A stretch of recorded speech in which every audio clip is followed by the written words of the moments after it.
Olá, queridos amigos aprendizes do Evangelho. Estamos hoje no capítulo 26 do livro Nosso Lar e o título é Novas Perspectivas. Para a gente recordar, no capítulo anterior, a dona Laura teve aquela sincera conversa com o André, alertando ele de que agora que ele tinha essa oportunidade de conhecer os locais, né, conhecer diversos trabalhos de diversos ministérios, que ele tomasse muito cuidado com a curiosidade, para que ele não fosse movido por ela e ficasse só em observações inúteis. Ela estava alertando ele da necessidade do trabalho, do espírito de serviço como o único caminho sólido para a transformação que ele, de certa forma, buscava. Ele buscava, mas ele ainda não tinha tanta percepção a respeito.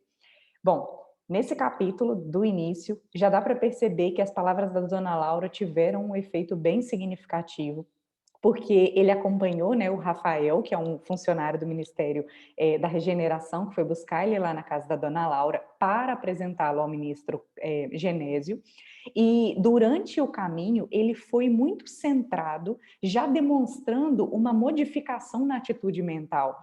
Ele, por exemplo, confessa que ele não era muito assim afeito a fazer preces, e durante todo o caminho, ele estava constantemente elevando o seu pensamento a Jesus, e olha só o estilo do pedido agora. Pedindo a Jesus me auxiliasse nos novos caminhos, a fim de que não me faltasse trabalho e forças para realizá-lo. Não sei se vocês lembram, mas alguns capítulos atrás, até quando ele estava lá no hospital, ele falava do desejo dele de receber a visita da mãe, né? E ele falava, ela virá, ela virá. E eu até comentei que é como se fosse uma criança, né? Uma criança mimada, de certa forma, fazendo um desejo, né? E o Lísias tinha alertado ele sobre o cuidado que a gente tem que ter ao pedir, porque para obter o benefício não era simplesmente fazendo o pedido. Era preciso, um dos tópicos, merecimento justo, e um dos principais tópicos também, trabalho. Primeiro a gente tem que saber desejar, a gente tem que correr atrás e a gente tem que merecer.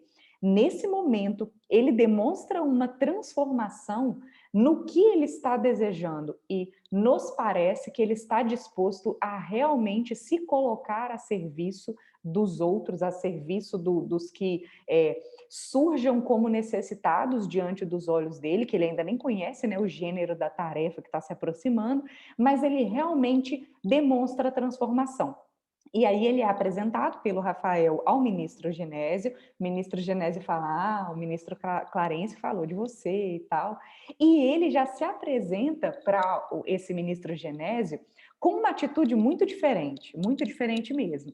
Realmente ele já fala com esse novo teor, com essa nova atitude mental. E aí o Genésio fala para ele, quase sempre a gente recebe o pessoal do Ministério do Auxílio em visita de observações que acabam resultando em estágios de serviço.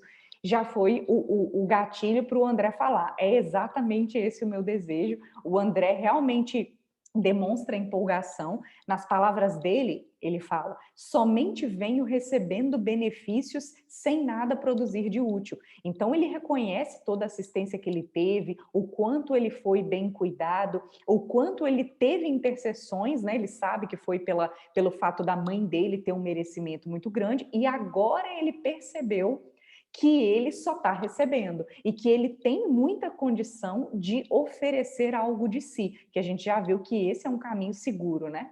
Seguro para realmente ter mérito perante a espiritualidade, que é muito diferente do mérito que a gente fala aqui na Terra, né? E olha só o reconhecimento dele, gente.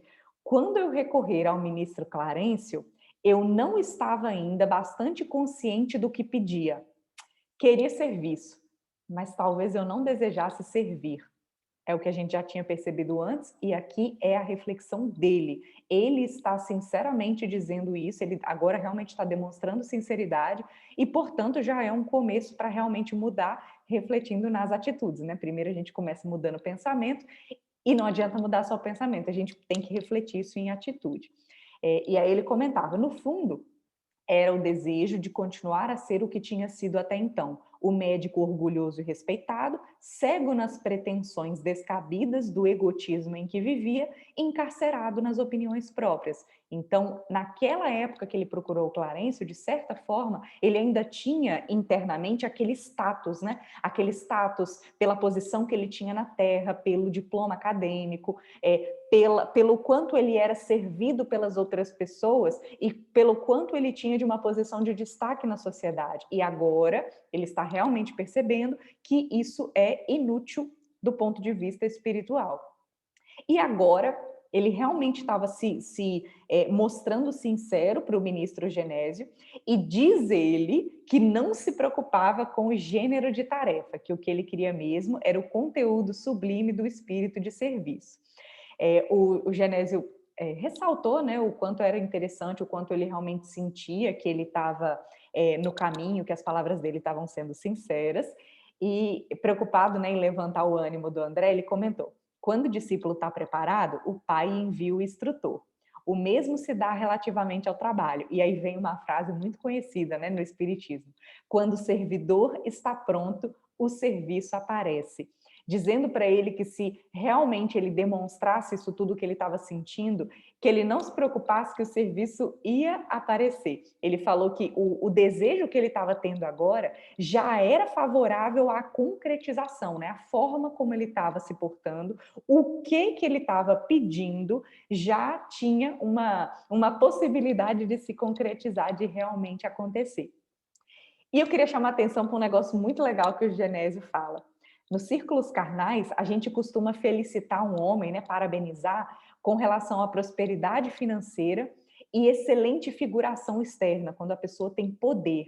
Aqui, porém, a situação é diferente. Estima-se a compreensão, o esforço próprio e a humildade sincera. Então, fica aqui um alerta para que nós, que estamos tendo acesso a esse conteúdo, que a gente hoje já comece a mudar a nossa visão, né? E realmente conseguir felicitar as pessoas ao nosso redor, né?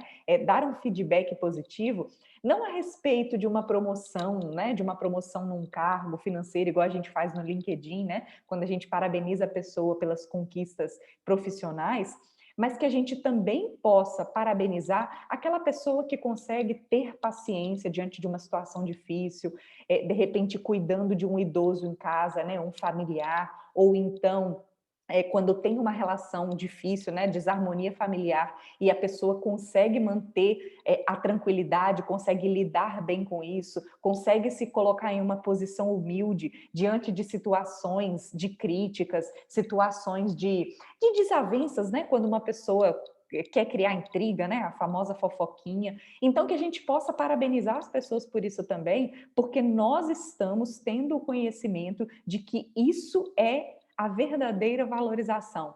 Isso é o que realmente pesa na nossa balança espiritual, né? Isso é o que faz a gente ganhar bônus hora do lado de lá. E ele só deixa um alerta, né, para conter a ansiedade do André, que é assim, ó, ele fala, tem jeito de você obter as ocupações aí que você quer. Só que, por enquanto, é preferível visite, observe, examine, para ele ir com o coração de que está conhecendo e que a coisa flua naturalmente, né? A dedicação dele ao trabalho. Mas já é hora de efetivamente visitar o local. O Genésio chama o Tobias, que é o que vai acompanhar o André nessa excursão pelas câmaras lá de retificação, na regeneração. E o André já se põe a caminho com o Tobias. Ele descreve um pouco da trajetória, né? Ele fala que atravessaram largos quarteirões, né, nesse local. A gente pode imaginar como se fosse um bairro. Ele se surpreende vendo grandes fábricas. O Tobias explica, né, sobre os lugares, que fala que se dedicam à preparação de sucos, tecidos, artefatos em geral, e dá trabalho a mais de 100 mil criaturas que se regeneram e se iluminam ao mesmo tempo. E aí eu reitero, né? Para quem estranha isso de como assim? Tá no mundo espiritual e tem fábrica e o povo tá trabalhando, costurando roupa. Gente, Não é espírito evoluído que mentaliza e a roupa se faz, não. A gente está falando de pessoas como nós que simplesmente perdemos a veste física, perdemos essa matéria densa, mas lá eles também vivem em uma espécie de matéria. E a evolução não dá saltos, então o tipo de coisa que a gente faz aqui vai continuar existindo lá. Lembrem-se que aqui é sempre uma cópia imperfeita do mundo espiritual, né? E nosso lar é uma colônia muito próxima da Terra. Então, não considerem o livro como esquisito por a gente ficar imaginando que o céu, né? As colônias espirituais são lugares beatíficos, né? Aquele céu que os anjinhos ficam pulando de nuvem em nuvem. Isso não se encaixa no espiritismo, que inclusive é totalmente alinhado, né, a essa consciência do que a ciência nos traz, né? E é muito, se a gente pensar um pouquinho, não é difícil de entender isso não. E aí eles entraram em um edifício, o André, acompanhando o Tobias, passou por extensos corredores e se deparou com vastíssima escadaria que se comunicava com pavimentos inferiores. A anteninha de curiosidade do André deve ter se refletido na cara, porque o Tobias explicou para ele. As câmaras de retificação estão localizadas, como a gente já sabia, né, nas vizinhanças do umbral. Os necessitados que ficam lá embaixo não toleram as luzes e nem a atmosfera de cima nos primeiros tempos de moradia em nosso lar. Assim finaliza o capítulo, nos dando uma ideia de que tipo de tarefa que está aguardando o André. Lembrando que ele está indo lá primeiro para conhecer, mas ele se mostra com muita vontade, com uma sincera vontade de contribuir. A partir do próximo capítulo, a gente vai ver se isso vai se concretizar. Até semana que vem.